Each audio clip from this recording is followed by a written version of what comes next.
म अर्थमन्त्रीज्यू र अर्थमन्त्रीज्यूको परिवारलाई एउटा आग्रह गर्न चाहन्छु, एकपटक सरकारी अस्पतालको लाइनमा बसेर उपचार गराएर हेरिदिनुहोस्। रोगसँग लडिरहेको नागरिकबाट समेत कर उठाउने सरकार यो कति निर्दयी हुन सक्छ? सम्माननीय सभामुख, नीति निर्माण गर्नेहरू किताब पढे, विश्वविद्यालय पढे तर समाज पढेनन्, तथ्याङ्क पढे तर जनता पढेनन्, बजेटका अङ्क बुझ्नेहरू किसानको खेतसम्म पुगेनन्, गाउँका बिरामी र श्रमिकको दुःख, बेरोजगार युवाको पीडा र विदेशी न बाध्य नागरिकको मनोविज्ञान बुझ्न सकेनन्। देशलाई माटो बुझ्ने नेतृत्व चाहिन्छ, धान र गहुँ कुन बालीमा कस्तो पानी चाहिन्छ भन्ने सामान्य यथार्थ नबुझ्ने मानिसले कागजमा अर्थशास्त्र लेख्न सक्छ तर जनताको जीवन बदल्न सक्दैन। सम्माननीय सभामुख, त्यसैले त होला सरकारी कर्मचारीको तलब वृद्धि भयो तर महँगी नियन्त्रण भयो। गरिब नागरिकले स्वास्थ्य बीमा मार्फत पाउँदै आएको उपचारको पहुँच कटौती गर्ने नीति ल्याइएको छ।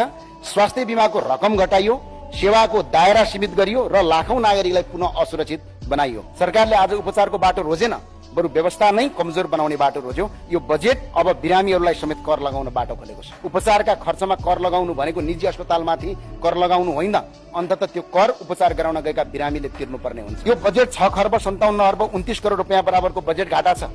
म अर्थमन्त्रीज्यूलाई सोध्न चाहन्छु, सरकारसँग मेरो प्रश्न, एउटा सरल प्रश्न छ, यो रकम कहाँबाट ल्याइन्छ? फेरि के विदेशीको ऋणको भार फेरि टाउकोमा थोपेर अगाडि बढ्नुपर्ने हो? यो देशका जनता सबै करोडपति र सबै अरबपति छैनन्। यो देशको झन्डै 80% भन्दा बढी जनताहरू आज मध्यम वर्गीय छन्। बजेट तिनका लागि ल्याउने हो, व्यापारी पोष्णका लागि ल्याउने होइन।